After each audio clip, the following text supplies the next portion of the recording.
দিয়েছি জাতীয় সংসদের নির্বাচন আগে হতে হবে।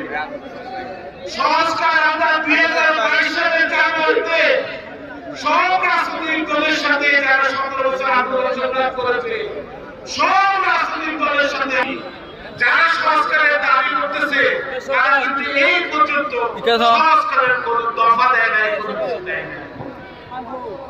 আর স্থানীয় সরকার নির্বাচনের দাবি জানাচ্ছে অনেকেই। এই স্থানীয় নির্বাচন আইয়ুব খানের বেসিক ডেমোক্রেসিকে আমাদের মনে করে দেয় মৌলিক গণতন্ত্র।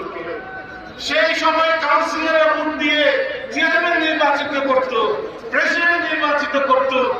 এখন এই যে আমাদেরকে পাকিস্তান আমলে ফেরত নিয়ে যাচ্ছে স্থানীয় সরকারের নির্বাচন করে, কাউন্সিলরের নির্বাচন করে। সংগ্রামী ভাইরা, 17 বছর আমরা আন্দোলন সংগ্রাম করেছি, লড়াই সংগ্রাম করেছি। প্রায় বিএনপির 20,000 কর্মী শহীদ হয়েছে, প্রায় বিএনপির 1 লক্ষ মামলা হয়েছে, 5 লক্ষ লোক আসামি হয়েছে।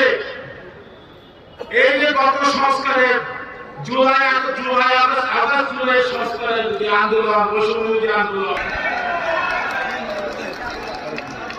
জাতিসংঘে অনুসন্ধান করে, জাতিসংঘে ইনকোয়ারি করেছে জাতিসংঘ।